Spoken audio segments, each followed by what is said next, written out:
Me avisas. Ya.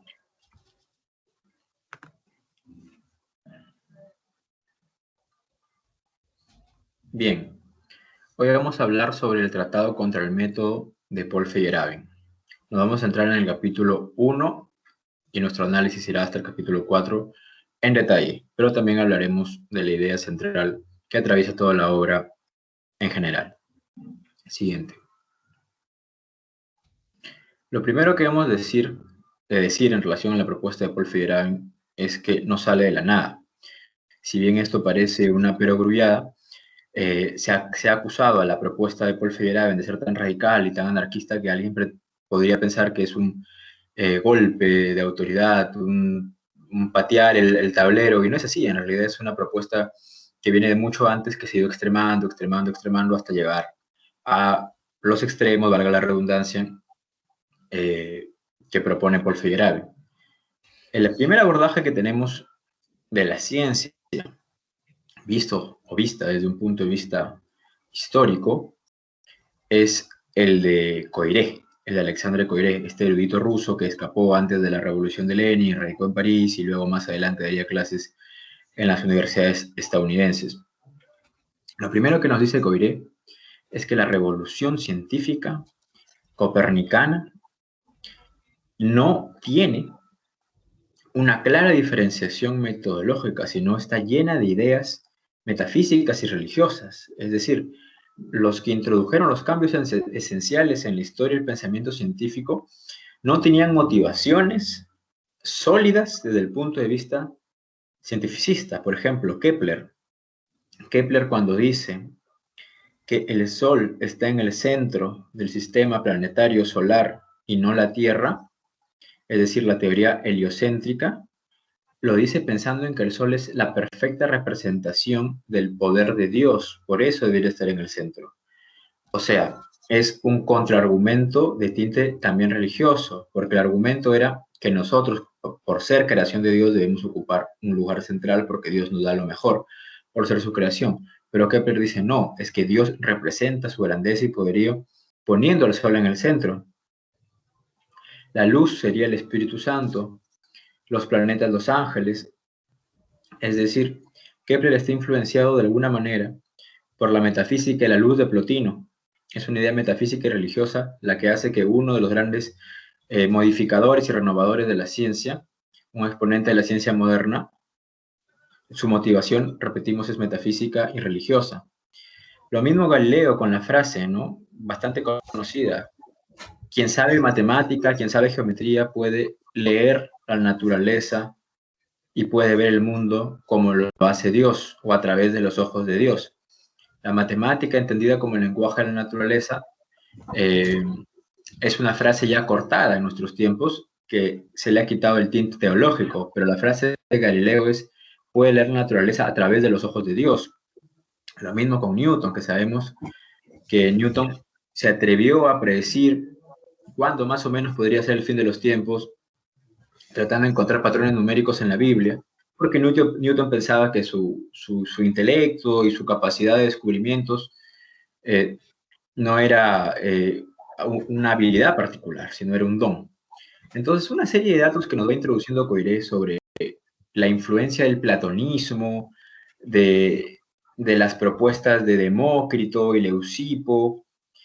Coiré dice que Platón y Demócrito formaron una alianza contra natura, es decir, los teóricos de la renovación de la ciencia moderna, formaron una alianza contra natura al unir a Platón y a Demócrito con la única intención de poder derribar al sólido el sistema metafísico del tomismo aristotélico. Bien, ya tenemos nuestro primer precedente, nuestro primer epistemólogo, nuestro primer historiador de la ciencia, que aborda las teorías científicas no desde el mismo análisis de la teoría científica, sino desde una mirada histórica en donde nos comienza a señalar cómo se van produciendo una serie de aportes teóricos en la ciencia que no son precisamente científicos, sino tienen motivaciones extracientíficas.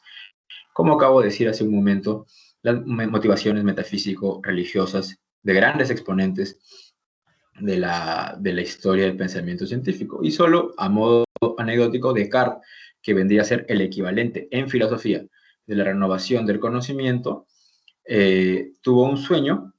Entonces soñaba que una serpiente se mordía la cola a sí misma, y entonces pensó que efectivamente su nueva teoría del conocimiento o la nueva metafísica que le proponía, aunque en todo caso él no le gustaba llamarla metafísica, pero de alguna manera al estar introducido Dios ahí, tiene algo de todas maneras, repito, este sueño le dio la idea de que tendría que sustentarse en el sujeto reflexionando sobre sí mismo.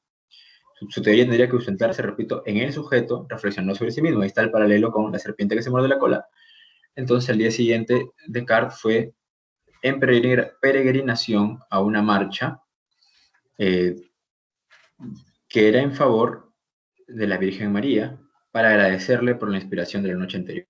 O sea, repito, seamos conscientes de que estos grandes renovadores de la tradición intelectual del Occidente, científica y filosófica, no habían todavía podido deslindar a la hora de proponer un contenido de sus propias motivaciones personales, en este caso religiosas. Siguiente diapositiva.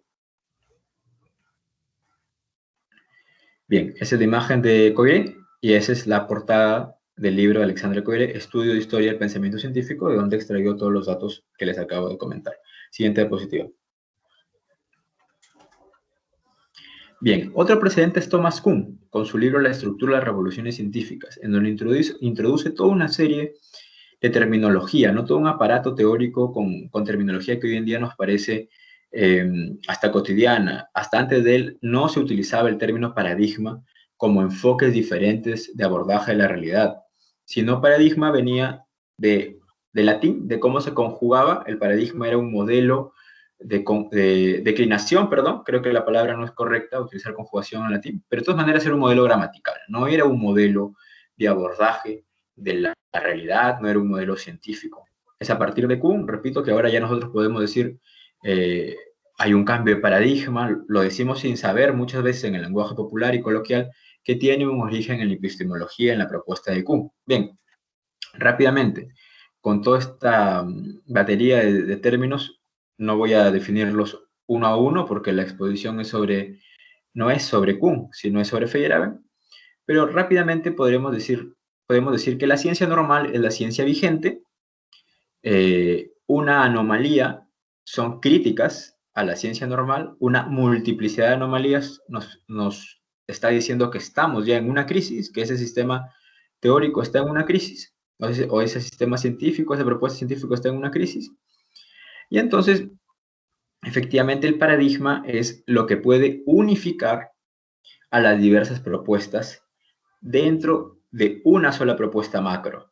O sea, por ejemplo, siempre podríamos decir que siempre se ha sabido que la luz está compuesta por pequeñas partículas, pero algunos decían son pequeños corpúsculos, algunos decían no, son partículas que parece que se comportaran como el agua, pero hasta que alguien dijo no, son fotones.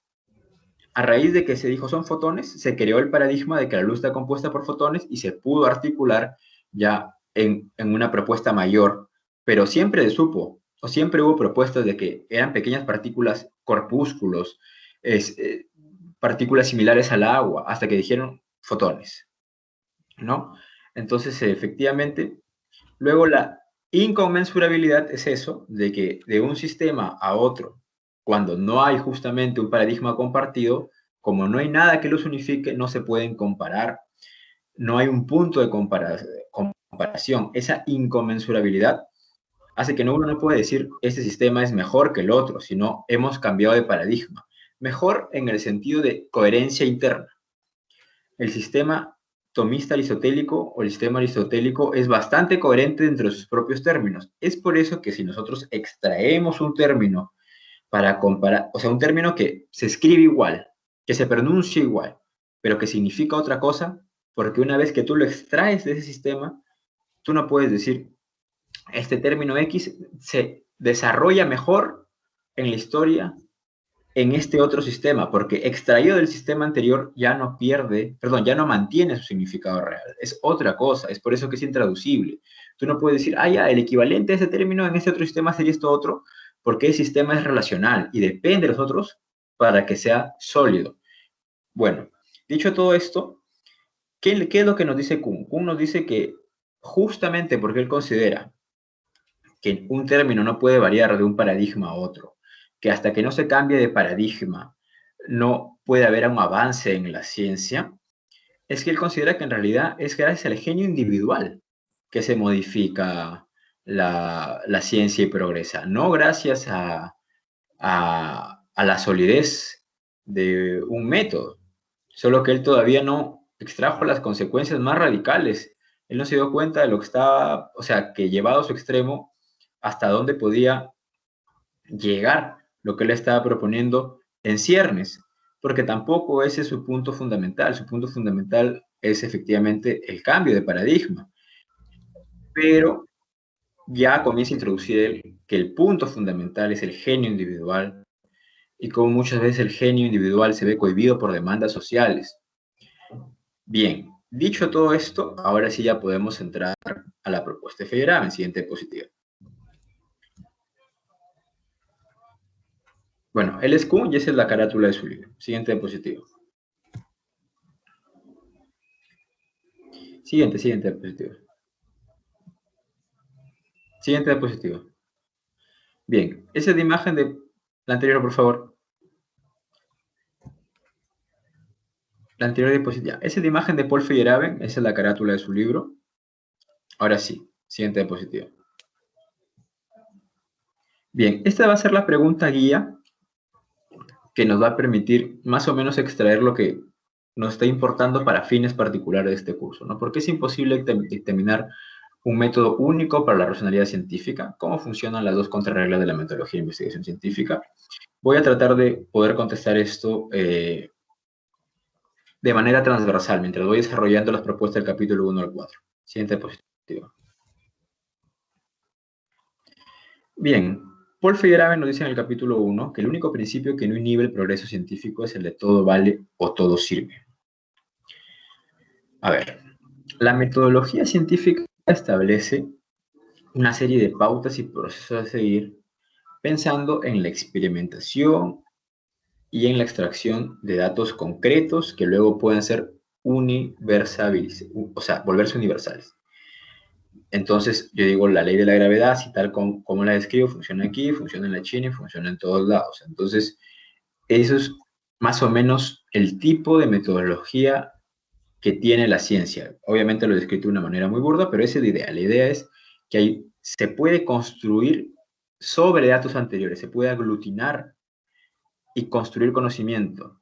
Tengo un conocimiento científico que precede a mi teoría y mi teoría tiene que venir concatenada con la anterior y voy acumulando conocimiento y voy haciendo todo un corpus sólido. Bien, pero Paul Feyerabend dice que esto lo único que hace es alienar al investigador. El investigador rápidamente se ve sometido a una camisa de fuerza. Él hace el siguiente símil, es como el pie de una dama china que pudiese crecer naturalmente, pero está rodeado de ventajas y se le dice hasta acá nomás. Entonces, si es que nosotros solo tenemos en cuenta el método, rápidamente el investigador se vuelve nulo, porque es una voz impersonal la que habla, la voz del método. Es un lenguaje preestablecido, el lenguaje científico. Entonces, el investigador realmente se anula. Al anularse el investigador, ¿cómo puede producir efectivamente un descubrimiento genial? ¿Cómo puede estar lo suficientemente motivado para ir en contra de toda la teoría que lo precede? Es decir, cómo la ciencia podría descubrir, como antaño, como les acabo de contar con Coiré, si es que efectivamente nosotros anulamos esas motivaciones personales. Ahora, desde el punto de vista científico, como tal y cual como está establecido, diríamos que estos genios que han renovado la ciencia tienen motivos para nada científicos, motivos diríamos hasta irrisorios desde el punto de vista científico, ¿no? Es por eso que Feyerabend dice que en realidad se le tiene que permitir al investigador que eche mano de todos los recursos posibles y de todas las motivaciones, porque si no, repito, ese investigador no tiene ya ganas de investigar o solo produce tautologías, conocimientos evidentes que se desprenden de las teorías científicas anteriores, pero no se puede renovar así la ciencia, dice Feyerabend, si es que el investigador solo tiene una sola propuesta metodológica y tiene que apegarse a esa propuesta metodológica y ese investigador se anula como persona, ya no tiene motivaciones personales, ni siquiera puede incluir parte de su visión del mundo. Nosotros ahora, y nos parece muy bien, desde una mirada analítica que separa lo personal de lo laboral y lo religioso, de lo político, a nosotros nos parece bien, perfecto, pero Feyerabend dice que si es que una persona no puede incluir su propia mirada del mundo, si es que cree o no cree en Dios, efectivamente, ¿qué aporte está dando?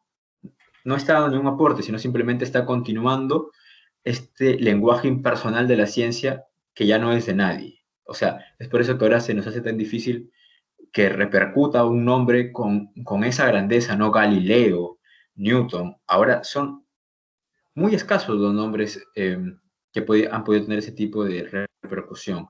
Podríamos pensar en Einstein, podríamos pensar en Hawking, pero repito, son muy escasos. No han vuelto a coincidir en el tiempo que sean 3, 4, 5 grandes autores, justamente porque se ven inhibidos en su personalidad.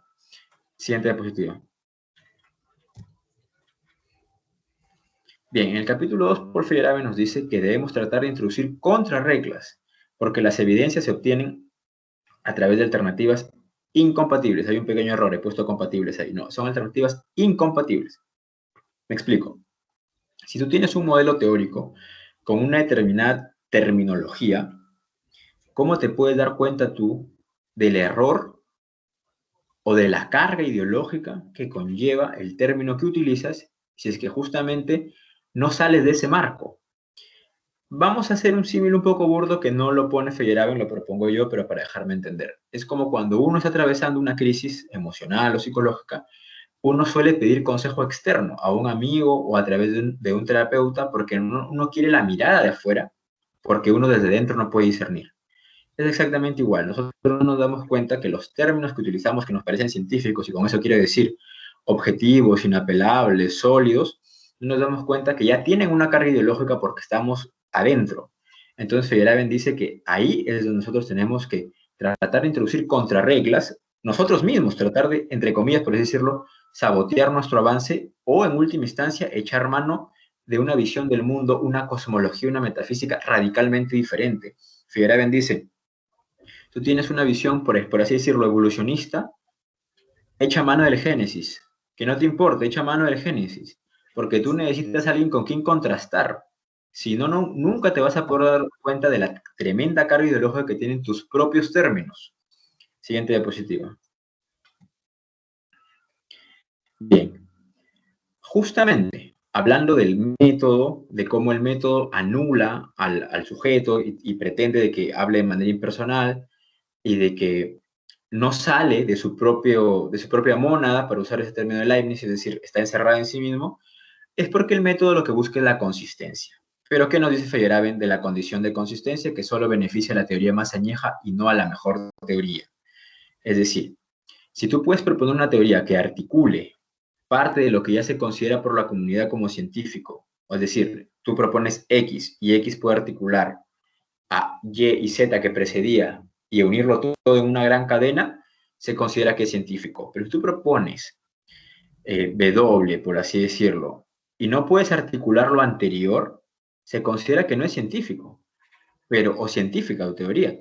Pero no es que se hayan tomado la paciencia de analizar tu teoría, sino es que tu teoría está contradiciendo conocimientos precedentes. Entonces, esta condición de consistencia que exige el método científico, en última instancia, se olvida de las teorías, sino, por así decirlo, lo que premian es tu antigüedad en el mundo, ¿no? Es como si fuera una suerte de premio a qué más vieja es la teoría, no qué tan buena es. Y eso es un punto sólido, considero yo, en relación a lo que propone Feyerabend. Todo lo que dice Feyerabend es cierto hasta un punto, ¿no? Por eso algunos consideran que lo de Feyerabend es demasiado radical, pero como les acabo de mostrar, Feyerabend lo que está haciendo es extraer las consecuencias lógicas de sus predecesores. Es radical, sí, en algunos puntos es difícil de obtener también, pero no es nada que se haya inventado. Feyerabend no se lo sacaba de la nada, o sea, Feyerabend está extremando propuestas que lo preceden. Yo considero que hay buena parte de solidez en sus críticas y hay partes un poco más endebles. Justamente eso vamos a ver. Siguiente diapositiva. Bien, En el capítulo 4, Feyerabend nos dice que no existe ninguna idea, por antigua y absurda que sea, que no pueda mejorar el conocimiento. Como les acaba de decir, uno debería echar mano de cualquier otra cosa para contrastar, ¿no? Pero Feyerabend nos dice algo más interesante. Nos dice cómo las teorías actuales de la ciencia moderna, en algún otro tiempo histórico de la ciencia, obviamente un tiempo pasado, eran consideradas teorías ridículas. Por ejemplo, que la Tierra no ocupa el centro, ya se había dicho en la época de los presocráticos, lo había dicho algún pitagórico y algunos otros presocráticos o algún otro presocrático. No había dicho que era el Sol exactamente, había dicho que era un fuego central. Al Sol lo había puesto por otro lado también.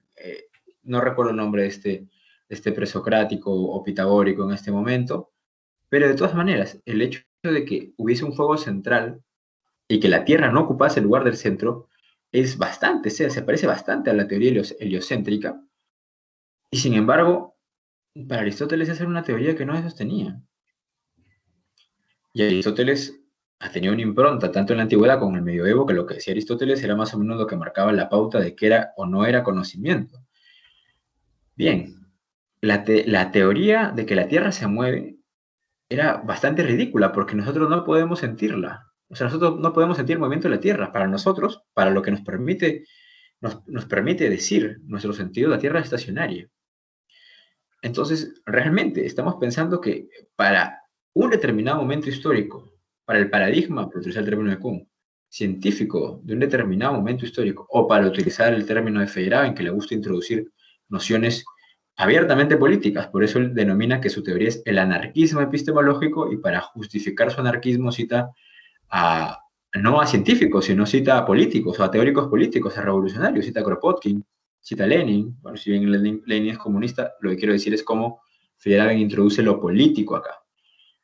Él no dice paradigma como Kuhn, él dice el statu quo, el orden establecido de las cosas. Por eso Feyerabend habla de anarquismo epistemológico con toda la carga política que pueda tener el término anarquismo. Bien, ahora resulta que esas ideas absurdas son las ideas que luego se retoman, son las ideas que luego la ciencia moderna va a retomar. Entonces, por eso que Feyerabend dice que el conocimiento en realidad es un gran cajón desastre, en donde nosotros podemos sacar herramientas constantes de ahí. El problema del método es que luego el método pretende, más allá del método unificador de todas las subdisciplinas científicas, es esto también, crear subdisciplinas para aumentar la capacidad de producción de conocimiento, porque efectivamente si tú abordas por partes, abordas mejor porque ya no abarcas tanto, pero el problema es que uno se olvida que el conocimiento es un vasto océano, en donde no hay teoría, dice Feyerabend, por más ridícula que nos pueda parecer en este momento, de la cual nosotros no podamos echar mano en un determinado momento.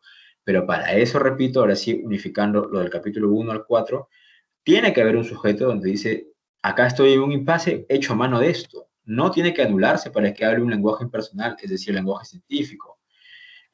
No puede parecernos ridícula ninguna de las teorías a priori, porque ya ha pasado antes en la historia de la ciencia que teorías que se habían parecido olvidadas, luego han recobrado una impronta y una fuerza y una vigencia. Bien, ahora, me permito decir qué es lo que me parece un poco endeble en relación a la teoría de Paul Feyerabend. Pero esto ya excede del capítulo 1 al 4. Simplemente para mencionarlo, ¿no? Hay que ser críticos, hay que ser lo más justos posible, ¿no? Feyerabend más adelante va a llegar a decir en el Tratado contra el Método que así como la religión y la política se han llegado a separar, él va a decir que la ciencia y la política deberían separarse. Es decir, que el Estado no debería financiar a la ciencia. Ya, eso es bastante polémico, porque efectivamente si el Estado financia eh, proyectos científicos es porque ha demostrado que lo que busca es aplicarlo. O sea, lo que el Estado financia las ciencias por su alta capacidad de aplicabilidad. No necesariamente porque no tenga inconsistencias teóricas. Estamos claros que la ciencia tiene inconsistencias teóricas y que efectivamente, y la gente, los científicos, muchas veces obvian estas inconsistencias porque las consideran mínimas, para que justamente no pierda solidez el método científico o trayendo otra vez a colación a Kuhn para que la comunidad científica siga articulada. No se trata de que el Estado financie a la ciencia porque es absolutamente consistente, es por su aplicabilidad. Entonces ahí sí me parece un poco cuestionable que Feyerabend diga que así como se ha producido un proceso de secularización, debería producirse lo mismo, pero en una separación entre Estado y ciencia. No sé si eso sea sostenible en la práctica, porque, repito, el Estado no lo hace porque los políticos sean grandes epistemólogos o porque sean bungianos o popperianos, lo hacen porque hay una aplicabilidad. Luego también lo que deberíamos decir en relación a Feyerabend es que Feyerabend no termina de delimitar, aunque no debería, porque él dice que su propuesta es anarquista, obviamente, pero de todas maneras lo digo, hasta qué punto Feyerabend está abordando la ciencia, o bien desde la política, que me parece bastante bien, porque si, recordemos lo que nos dice Foucault, el saber poder, ¿no? El savoir pouvoir, saber es poder. Y en ese sentido hay política. Pero también pareciese a veces que Feyerabend lo está abordando con una actitud surrealista, superrealista, al estilo Dalí. Y esta foto es un ejemplo, ¿no? A veces parece que se estuviese acercando al conocimiento científico con esta ligereza, por así decirlo. En líneas generales, no creo que sea un autor que se le deba satanizar, como se le hace desde algunos frentes intelectuales, pero tampoco creo que se pueda llevar textualmente todas sus aplicaciones a la práctica. Yo creo que es un buen autor, que deberíamos escucharlo. Como alguien dijo por ahí, es un Diógenes en el campo de la epistemología, pero como nosotros también sabemos qué difícil sería efectivamente vivir éticamente como Diógenes, ¿no? Enfrentarnos a lo establecido, al punto que Diógenes se dice por ahí, dice la leyenda, que murió porque tanto se ponía la cultura que no quiso hervir el pulpo que se comió y murió intoxicado, ¿no? Yo creo que es el problema con Feyerabend. No que no tenga valía, sus críticas me parecen válidas, sino que llevadas todas sus críticas a la práctica, muchas serían insostenibles. Bueno, esa sería toda la exposición. Gracias.